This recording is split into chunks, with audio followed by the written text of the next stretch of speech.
there.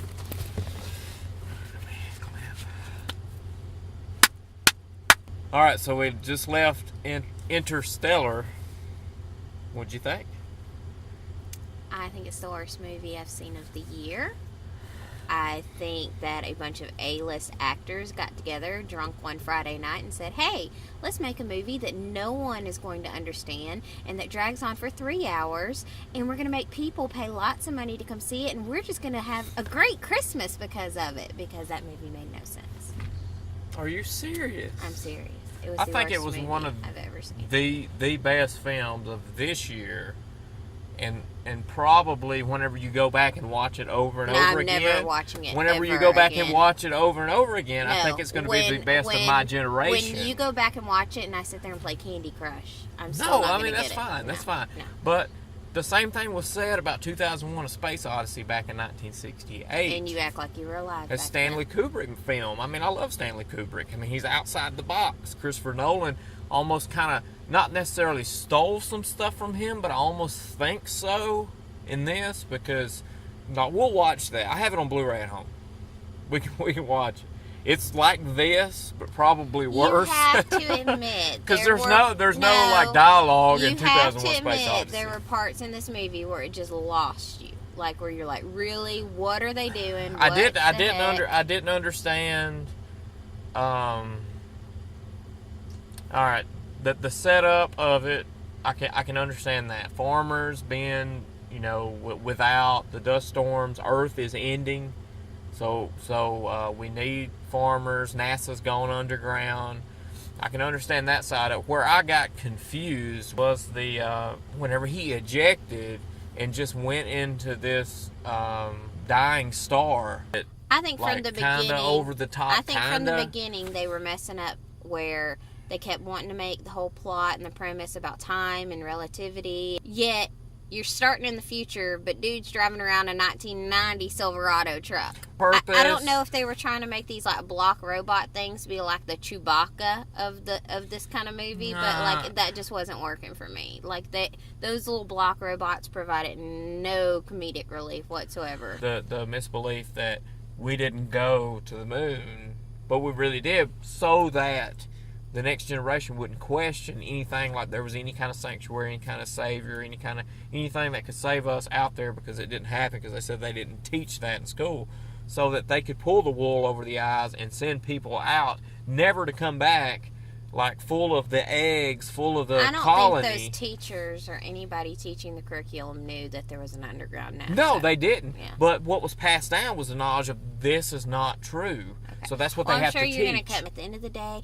I didn't like Inception. I don't like Matrix. I don't like anything like that. It's not that I don't like to think in a movie. That's fine. But it's just, they just don't make sense to me. I would much rather have a good plot and a good, time sequence than jumping all over the place, and all of a sudden Matthew McConaughey is surfing a wave in one scene, and Not the next, Point Break. yeah, and then the next, like acting like a cowboy, and then in the next scene he's floating in a library. I'm sorry, just not my kind of movie. I mean, I'll admit the library thing, that was the oddest all of thing it, to and me it was just so miscast in the whole too. thing. I mean, I love him in almost every movie he does, but for the most part, he plays the same character in every movie he does. So if you're looking for a cowboy astronaut surfing waves, this is the movie for you. I think though that one of the things I want to hit on though is the cinematography of it all, the editing.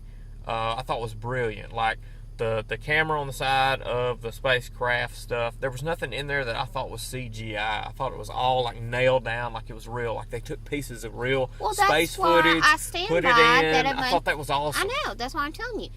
That's why I stand by. A bunch of A-list actors, including an A-list director, got together and said, let's make a movie nobody's going to understand. No, but I think it's meant to be watched like 3 times.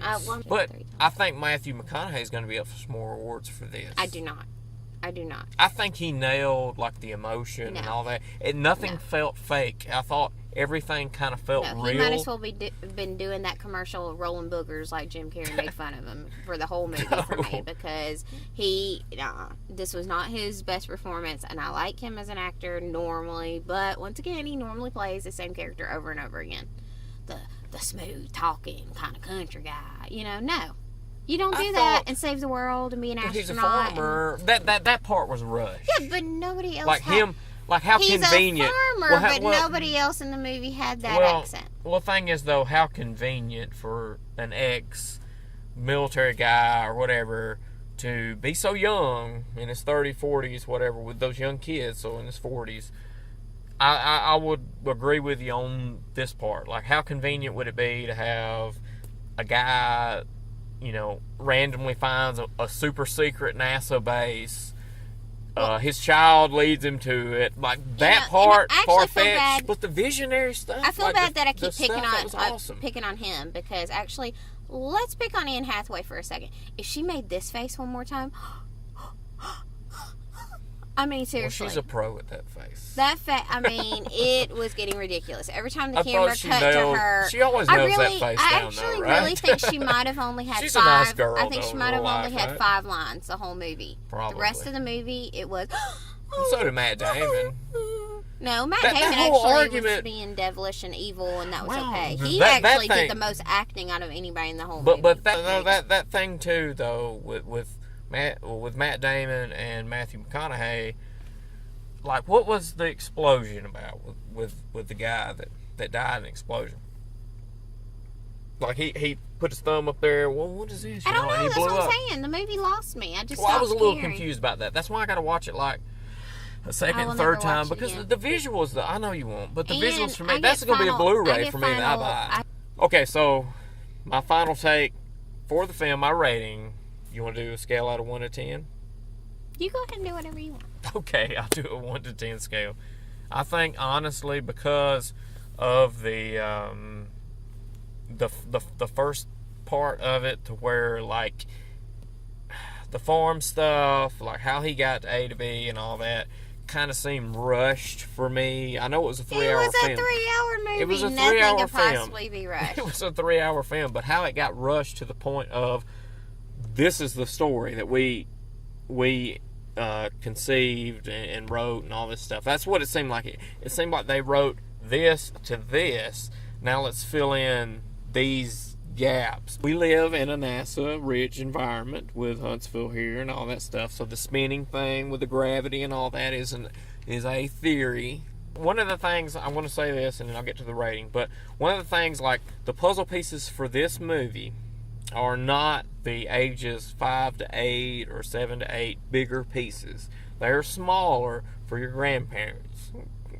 Like, you have to put together, you have to have a dining room table to put this puzzle together for the movie. Because they don't go out and tell you everything. 1 out of 10. 0. I don't think it was. Yes, it was bad acting on everyone's part. What? It was just a bad movie. My honest review would be 8 out of 10.